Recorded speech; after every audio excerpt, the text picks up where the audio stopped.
Friday Fun Day with the host of the Hoop Collective, Brian Windhorst, and our senior NBA writer, Ramona Shelburne, with us for the next hour. And guys, the Nets have their preseason opener tonight, and the team has listed Kyrie Irving as ineligible to play. Another indication he has not yet met New York's vaccination requirement. The Nets are prevented by law from revealing whether he has been vaccinated, but Kyrie has not been with the team for any of their practices in New York, where the city mandates vaccination to practice or play indoors. Here's James Harden on how Kyrie's absence impacts the team. I want him to be on the team, of course. He's been a huge part of, since I've been here, a huge part of, our success, the success that we did have last year. And we kind of was finding a rhythm to whereas, that chemistry that we built, especially I can remember last year, that one road trip we had, we were just, me and Kyrie, and he's just a special talent that you don't really see often. So, of course, I would want him to be on the team, and, he's one of the reasons why I came here. So, Ramona, we heard from Katie on Wednesday, now James Harden. What's your reaction to how they're addressing this situation right now? I actually think at this point, this is going to come from the players on this team. James Harden, obviously very close to Kyrie Irving. Kevin Durant, very close to him. That's, Kyrie is really the one who pushed the Brooklyn option in the first place when they signed as free agents. And I think we get to this point where it becomes about, do you want to be there for your teammates? And there's so much the government can do here. There's so much the Players Union can do, so much the Nets organization, Steve Nash, Sean Marks, all those guys. But ultimately, this is going to be handled, if it's going to be handled, it will be handled by the players in that locker room.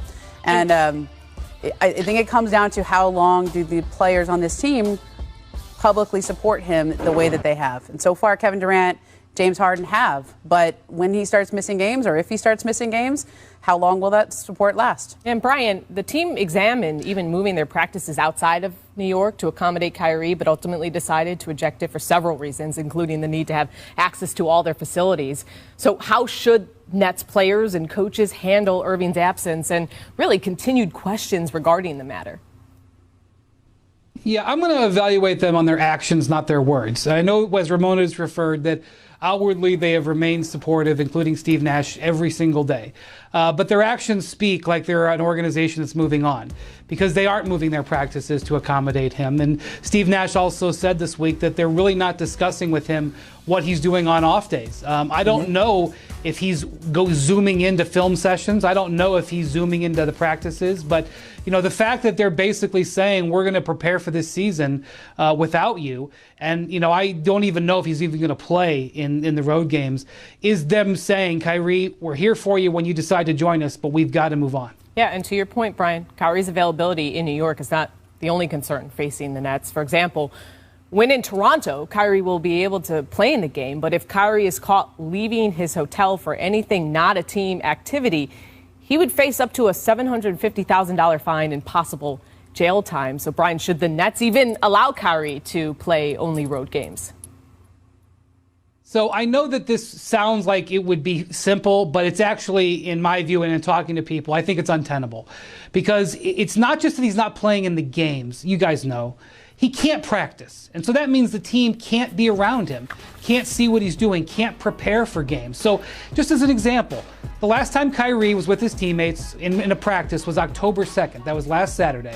They played on Sunday in LA, but he didn't play in that game. The next time they are going to be able to see him is going to be Monday for a game in Philadelphia. So that means that they will not have seen him for 8 or 9 days. I don't know how you can play a guy who hasn't been around your team for 8 or 9 days. But even if they do play him in that game, then they go back home until their opener, which is in Milwaukee 9 days later. Oof. So that means that Kyrie would have been around the team for one time in 16 or 17 days leading up to the opener. That's just leading up to the opener. Mm-hmm. Then they have a situation where the second week of the season, they've got a 6-game homestand where they're going to be in New York for 12 or 13 days, depending on when they travel. That would mean that they would go 12 or 13 days without seeing him. Mm-hmm. So how can they start him in their first road game after that in Detroit when they haven't even laid eyes on him in 12 days? They haven't practiced with him, no film sessions. That you just can't do that in the NBA. You can do that in a YMCA rec league, but you can't do that in the NBA. And the Nets have a good team. They can't be stuck, with this sort of around their ankles. And so I just don't think it's tenable. I think, Brian, what's been difficult about watching this is you see how people's public, they keep saying, we don't want this to be a distraction. But every single day that they are there and he is not, that's all the questions that they get asked, because therefore it is a distraction. You can try not to talk about it as much as you can. And so as you point out, like they can play. And if there's one team in the NBA who I think could actually withstand something like what you're describing, Brian, where, gone for a week, come back in a week, we'll see it when you get here, it probably would be the Nets. They somewhat did that last year with all the injuries they had and everybody in and out of that lineup. But it's Kyrie isn't the only person on this team who had to make the same decision about vaccination. There are other players on this team who may have been hesitant about it, and they are all there now. And so there was an optimism a couple of weeks ago that Kyrie would be there. You still hear it in Kevin Durant's voice. We're optimistic he's going to play. James Harden said we're optimistic he's going to play. But at some point, it really isn't going to come down to the NBA or the local governments or the front office making Kyrie do anything he doesn't want to do. It's going to come down to his friends. I mean, he's really close with Kevin Durant, James Harden. They wanted to play together. They want to win a championship together. And that is, that's going to be the ultimate arbiter here. And another layer, guys, is the fines. And NBA Executive Director Michelle Roberts said publicly to the New York Daily News earlier this week, quote, "They've been reporting that we've agreed that if a player who was not able to play because of this non-vaccination status, they could be dock pay. We did not agree. The league's position is that they can," and then finish the statement by saying, "We'll see." So this threat of dock pay, Brian, where does that stand? Well, from talking to agents and other people involved with the league office, it's a gray area in the CBA. And so the league is, sort of taking one position on it, the union is taking another. But in the interim, he's not going to get his payment. Now, they have a procedure to deal with disputes. You go to arbitration, but that's going to take months. And, they may not get an answer that they want. They may get an answer that they want. But in the interim, as Kyrie has to figure out what he's doing, every time he misses a home game, it's going to be $380,000 out of his paycheck. And whether he gets that back or not is to be determined maybe in a date far in the future. Brian, this is playing out across America with workers who are losing their jobs when there's a vaccine mandate, either at their workplace or in the city they live in. And these lawsuits are being litigated right now in real time. So when you say it's a gray area and it's unprecedented, it really is. The players' union's job is to stick up for players like Kyrie Irving who may find themselves in this situation. That's their job. They are essentially, this is a union. There are lawyers there whose job is to fight for those things. I think it would go to arbitration. I'm not sure how it will come out. So far, vaccine mandates have held up. People have been fired. But this is all a gray area in this country right now. And so I think that's where Michelle Roberts' quote is coming from. By the way, Kyrie Irving has 2 years, $71 million left on his contract, also has a player option next summer that will allow him to be an unrestricted free agent, just for context. Meanwhile, onto the developing story regarding 18 former NBA players that were charged Thursday with pocketing about $2.5 million illegally by defrauding the league's health and welfare benefit plan. FBI agents across the country arrested 15 former players and one of their wives in a 3-year conspiracy that authorities say started in 2017. U.S. Attorney Audrey Strauss said prosecutors have travel records, email, and GPS data that proves the former players were sometimes far from the medical and dental offices at the times when they were supposedly getting treated. In one instance, she said a former player was playing basketball in Taiwan when he was supposedly getting $48,000 worth of root canals and crowns in Beverly Hills, California. In a statement, the NBA said the benefit plans provided by the NBA and the National Players Basketball Association to their players are critically important to support their health and well-being throughout their playing careers and over the course of their lives, which makes these allegations particularly disheartening. The NBA also said they will cooperate fully with the U.S. Attorney Office in this matter. Coming up, the Heat look like the greatest team ever assembled? Through 2 preseason games. But seriously, how far will Jimmy Butler and Mr. Kyle Lowry take Miami? Bad boys for life. But first, it's time for our distant replay, guys, from this date in 2019 we haven't talked about Ben Simmons yet, so how about this? How about this play? Oh, he shot the three. Don't you miss the good old days with the headlines about Ben Simmons where he made a three? Look, from like 3 feet behind the arc, too. He made it. He can do Look it. at all those cheers. It's like his workout videos. They love him in Philly. Sorry, that was LaMelo doing more LaMelo things last night against the Grizz. A pair of sweet dimes. Brian, must-see TV? That is an incredible pass. I mean, just like he'll get around the defender like that. But he also kind of gives a little no-look pass, too. You see, he kind of looks away. He sure does. Right at the end, just for a little flavor. Do we have Brian? Brian, do you hear us? I feel like every LaMelo highlight is sort of Ric Flair. Yeah, I'm sorry. I was just. Are you mesmerized? Just LaMelo. I was just enjoying LaMelo. If you want the honest truth, I was just enjoying LaMelo. I mean, that pass is like from the opposing free throw line there. Look, every time I see him, I want to do the Ric Flair. Woo! And I'm going to enjoy watching LaMelo all year. I'm excited to see what he does. Make bang-outs. Stay in Charlotte. Here's James Bouknight driving, hacking it. Ramona, why have there been so many absurd dunks already this preseason? It's a preseason, so I mean, you know, there's look, he didn't even put his hands up there. Like he's just like, I'm gonna get out the way. There's a lot of business decisions happening here, and so you know, the business when it doesn't count, you get out the way. Trying to get hurt. You're not trying to get hurt there. I mean, you know, get out the way. Yep. See. That John Collins dunk could end up being the dunk of the year. I'm just gonna be honest with you, and if it's gonna be in the conversation, so you can peel off the preseason part of the John Collins dunk. All right, let's talk in April, though, and make sure that, you know, Thursday. our PAs are digging into the preseason crates. That's all I'm saying. Make finishes. Time for your daily John Morant highlights. Oh, my gosh. These are under the rim finishes. Brian, what would it be like to have hang time like this?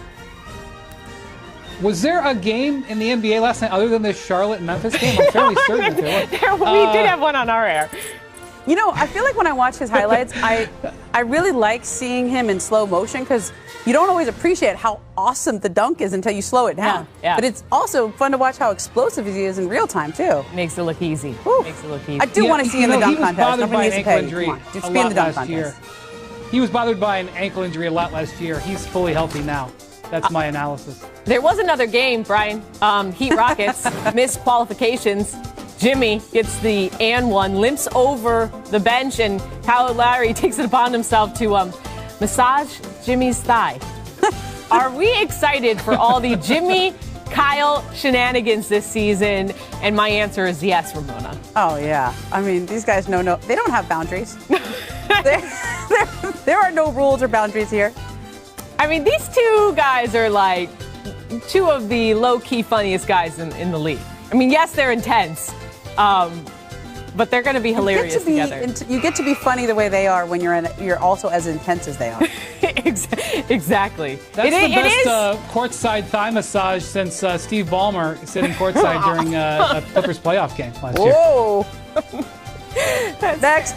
That's fair. Let's talk about more about the Miami Heat, guys. They beat up on the Rockets last night. Yep. You know, yes, it was only a preseason game, but Tyler Hero has looked more like the player from the 2020 bubble. And Kyle Lowry, you know, was his usual self, just in a different uniform, taking charges in games that don't matter. Here's Jimmy after the game on what he's seen so far. I think everybody's still getting a feel when each other's out there on the court, where everybody's going to be, what they're going to do. We had some careless turnovers, but it's just we haven't played that much together. I think we can switch a lot. We got a lot of guys that can handle the ball, obviously put it in the basket. We play so much faster. Kyle's not afraid to throw the ball ahead of everybody, move the ball extremely well. And then, like always, we got guys that can really shoot it. Ramona, are the Heat championship contenders as of right now? Well, Zach Lowe does his general tiers every year. I don't think they belong in that championship tier, but I wouldn't be surprised at all if they make a run in the playoffs, because that is a team that is built for a 7-game playoff series. They are going to be really good defensively. I think they, obviously we know what Eric Spoelstra can do making adjustments, but they do have enough different looks that they can give you with the types of players they have now. We forget P.J. Tucker's on this team now. That is, to have P.J. Tucker and Bam Adebayo, two very switchy guys who can guard a lot of positions. Jimmy obviously can guard a lot of positions. That's a really dangerous team in a 7-game series. I know they're going to defend. This is something that they've hung their hat on. Then they picked up Tucker and Lowry. The question is, can they score under pressure? And that's why the big thing for me for them is Tyler Hero. Is Tyler Hero going to be the guy of 1 year ago? This sounds so strange because 1 year ago right now the NBA Finals are going on. Or is he going to be the guy of earlier this year when he was sort of just, he put up decent numbers, but he wasn't a difference maker? If Tyler Hero is the same type of difference maker he was in the bubble, and even if he doesn't play those kind of stats, even if he just is that kind of playmaker, it elevates this Heat team to another level, especially offensively, because sometimes they end up getting stuck where they need offensive playmaking. And to me, even though he's not one of the marquee guys on that roster, even though he's by salary probably like 7th or 8th, he is like arguably the most important player for the Heat, because as he goes, as he lifts that team, their ceiling comes with him. And look, the Heat are getting a lot of props even before the season. According to the annual GM survey, Kyle Lowry was the most impactful offseason move. The Heat had the best offseason, and Spo was named the best coach. Brian, do you agree with those three? Well, I'll tell you one thing that general managers seem to like in this survey. They like it when you acquire veterans who play defense. If you go back and look, obviously if you acquire LeBron James or James Harden, you probably get that nod as well. But if you get veterans who play defense, those are the kind of guys you have that win at the highest level. And so the Heat picked up 2 of those guys, and they completely changed their dynamic when you add 2 guys to that locker room. And they, I know they had to give up Goran Dragic. It was not for free, but it's an upgrade to get a guy like Lowry. And there was a number of teams out there offering Kyle Lowry huge money. It wasn't just the Heat, and they kind of won one of the biggest derbies, if you will, for a free agent this summer, and that was getting Kyle Lowry, getting him committed and making that deal happen. And so I totally get why the GMs see it that way. And look, Eric Spoelstra is now the 2nd longest tenured head coach in the league behind Greg Popovich. He's extraordinarily respected. That goes without saying whether this honor was bestowed on him or not. Yeah. The other big free agent signing, I guess he wasn't technically a free agent, but keeping Duncan Robinson, $90 million for Duncan Robinson. That's your sharpshooter out there. And the question, when you pay a young player, he was obviously undrafted and worked his way through the Heat system, Heat culture, he's the definition of that. Does he change? Does he give you the same kind of Duncan Robinson-ness, right? He creates that gravity on the floor. I think with Dunk, I'll go back to a fun Duncan Robinson story. When he was a rookie, he was hanging out with Ryan Anderson, and they were trying to get him to upgrade his wardrobe, upgrade what he was wearing. He went and bought like a really fancy bag, a nice fancy leather bag. He had it for a day or 2, felt kind of embarrassed, like this is not me. I just want to stick with my old gym bag, and returned it. Just return the Louis Vuitton bag. I appreciate that. Yeah, I appreciate that. Give me the same and we had this whole Heat conversation, and we didn't even talk about Bam Adebayo. Oh, that's right. He's pretty good. That's a conversation for another day. Regardless, the Heat can mess around and disrupt the expectations out of the East. And speaking of, coming up, we get into all of the disruptors across the league. Who's going to shake up the playoff races and the MVP discussion? All that and more when The Jump returns.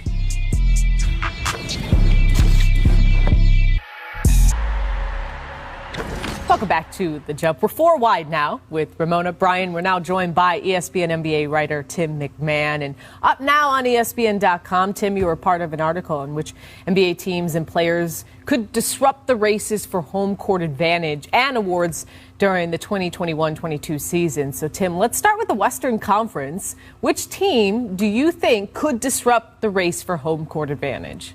Yeah, I don't think we should dismiss the Clippers as a threat just because we don't know when or if Kawhi Leonard will be back this season. Paul George is a perennial all-star who has a lot to prove. He's also a guy who has been, he's carried a team that's been at the upper level of a conference before, of course, with the Pacers in the Eastern Conference. I think they have a quality supporting cast around him. And then Terrence Mann really blossomed last postseason. If you're talking about a most improved player candidate, I think he'd be a good place to start. Ramona, what do you think? You know, I love Terrence Mann's quote the other day. Somebody said, "Are you flattered that people picked you for most improved?" And he goes, "You mean the GMs who didn't draft me? Nah, I don't care." I like that, actually. Yeah, he's a late second-round pick. You know, I actually like your Dallas Mavs. Tim, out there, you're not going to pick your home team out there? They were not eligible. The Disruptors had to be teams that we did not project to be in the top 6. So, look, they were projected towards the bottom of that top 6, but certainly I think they would also be in the mix for that. Yeah. Look, for home court advantage. To me, Dallas is the team with the most established superstar who had, I think, just an unbelievable playoffs, even though it was just that first round. But there were times in that series where Luka Doncic was the best player on that court. And I think with Jason Kidd as a coach, a new vibe around the team this year. They're treating Porzingis like they want him to be a basketball player. That was a good quote that they had the other day. I don't know if that's a good compliment or the backhanded compliment. But like there's a different vibe around the Mavs last year. Plus, I think last year they had a pretty bad COVID outbreak in the middle of the year that really derailed their season. Second half of the year they were much better, and especially into the playoffs. So Brian. Well, a bunch of people in this piece picked the Trailblazers because they feel like they could be elevated under Chauncey Billups, and I think there's a case to be made. But I think the biggest wild card in the whole Western Conference this year is Kawhi Leonard. You want to assume that he's going to be out for the year because you hear about torn ACL and you know the recovery timeline, but the whispers that keep getting louder in the league is that he looks great in his recovery and is, I don't want to say ahead of schedule because that's a kind of a hard thing to say, but that internally the Clippers haven't completely ruled out that he could come back. And if, especially with a play-in situation, even if he comes back late and he's able to give them something near his normal self, I mean, that could be the biggest move, trade deadline, off-season, whatever, when it comes to the Western Conference playoffs, if. In that same vein, a wild card for them is Paul George and how he's going to perform with it being his team. So we will see. Let's move on to the East, the top 6 teams projections as the Nets, Bucks, Sixers, Heat, Hawks, and Celtics. So Brian, which team outside the top 6 could disrupt the race for home court advantage?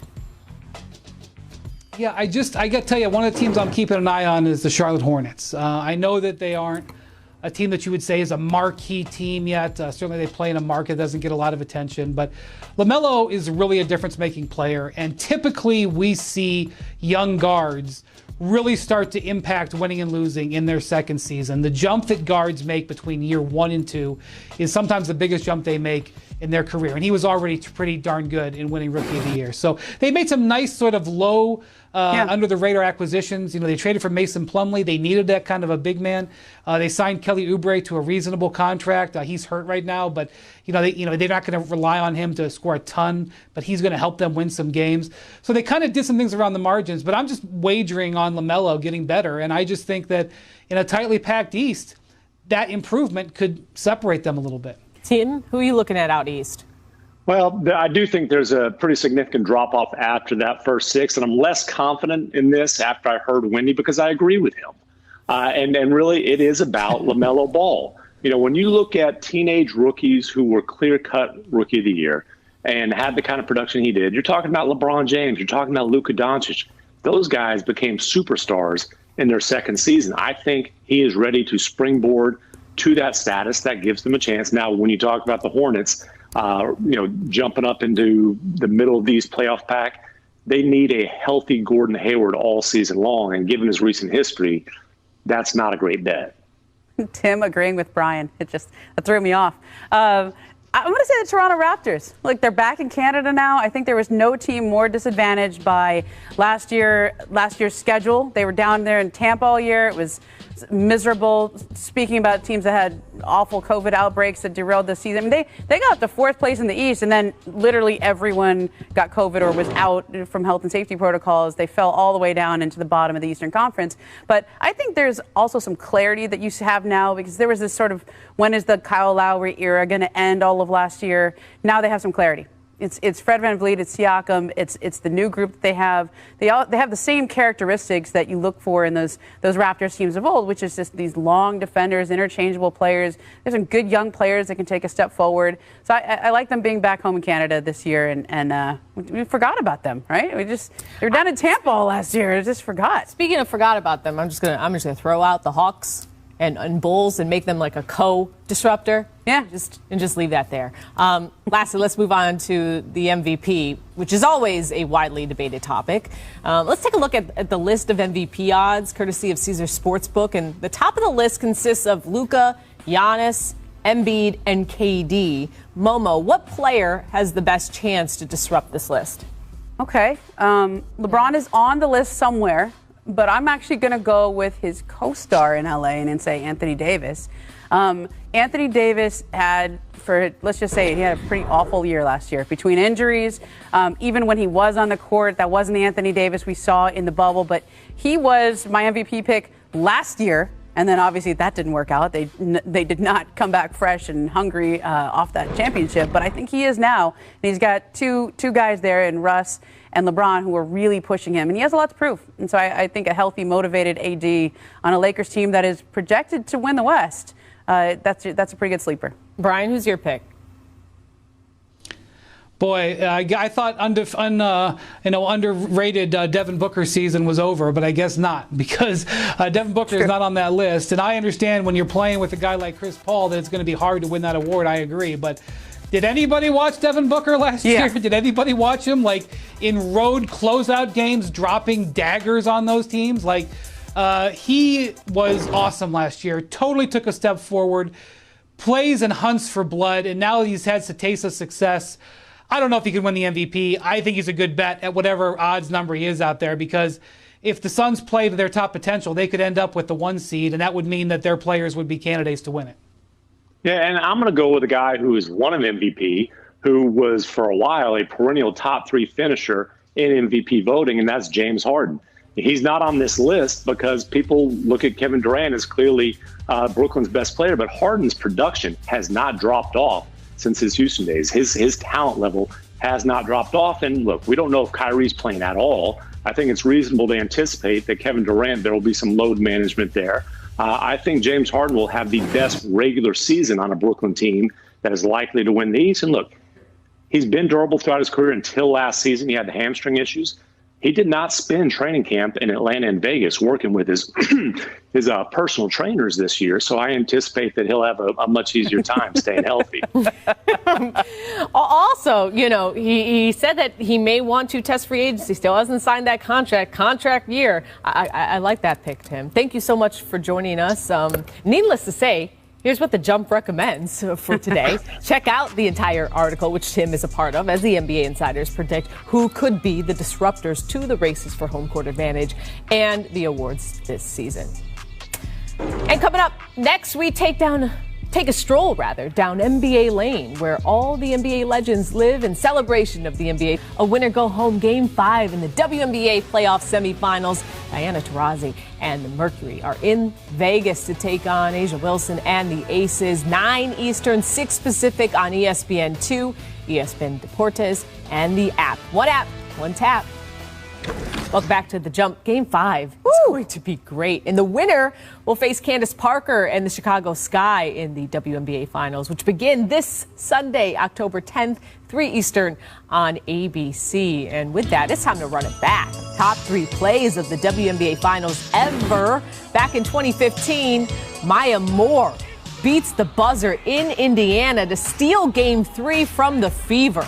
Maya Moore, just a brilliant WNBA player, brilliant college player at UConn, doing great things in her life. But the Lynx, that was a dynasty for a while. It really was. And how about 2016? Nneka Ogwumike. This is on the road, by the way. Yes. On the road. Against those Lynx. Game 5, close game. Nneka Ogwumike with 2 offensive rebounds. Sparks win. Look at Magic holding the title up. And then 1999, Teresa Witherspoon. Iconic shot to steal Game 2. Did she call back? Can I just say that Teresa Witherspoon was one of the most intimidating, bad bleep players I've ever seen. She You're would absolutely kick your right. backside anywhere. She just owned that court when she was out there. I loved watching her play. She scared me. I didn't want any part of her sitting in the stands. I can't imagine trying to line up against her. She was awesome. And then off the court, probably one of the nicest human beings possibly. And when she walks into that NBA locker room, those guys take notice. Absolutely true. For sure. Look, now the WNBA season is coming to a close, but the NBA is kicking off its 75th anniversary season. And to commemorate, here's a look at the much buzzed about short film celebrating the league's storied history, starring Michael B. Jordan and legends of the NBA. Here's NBA Lane.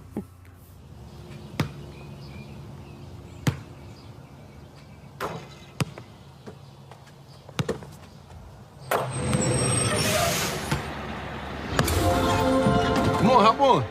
Good morning. It's the NBA 75th. All right, guys. We're getting ready to take a stroll down memory lane. Don't get left behind. It's all about the brotherhood here. Good morning, neighbor. Top of the morning. But also, this is my house. claiming what's rightfully yours. This is my house. Hey, seatbelts on, seatbelts. Hey, Spider! What's up, Russ? Take notes, kids. Flyers dressed in the NBA. Around here, it's never too late to learn a new trick. What you want to do is get it off your fingertips. From the sky hook That's your third. all the way to the alley-oop. Oh, throw it down, big man. Good pass, bro. That was an instant classic.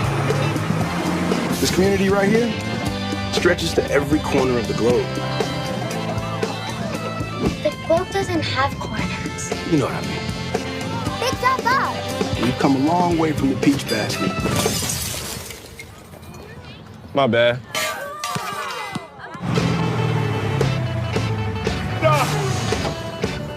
Not again. Where you think you're going?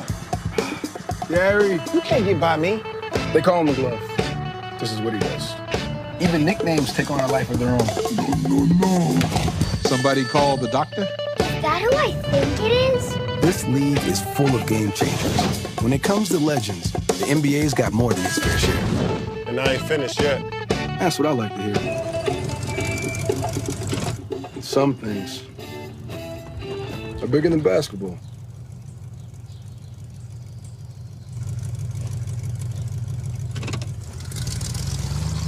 Now, we've seen kids turn into kings and give it all back to the next generation.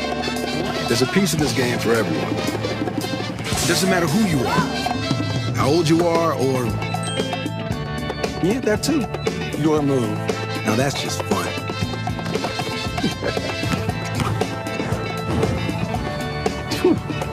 Nice ride, Zeke. Hello. Fit is clean. It's been 75 seasons and counting.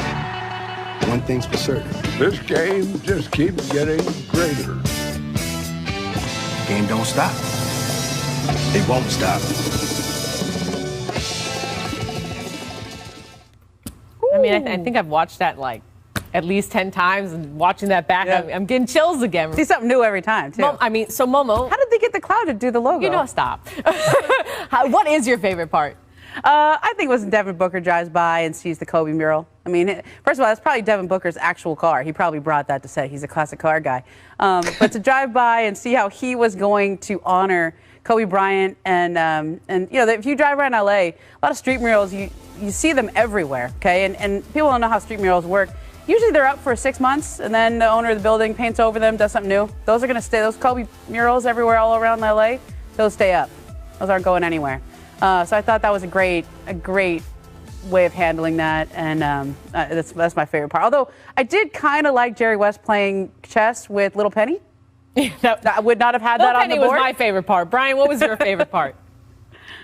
Well, I think it was a little bit of a nod, or, you know, a little bit of shade thrown at Kyrie Irving when they threw that line in there. You know, the globe has no corners.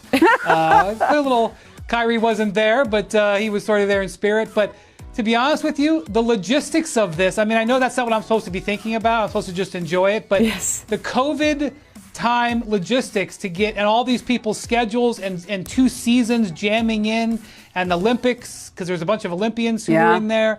how they put all that together. They filmed it all these different places and edited it together. I was just impressed with that. I also do want Dirk to have done the skyhook. Like, I was like, oh, he would be great at that. Yeah.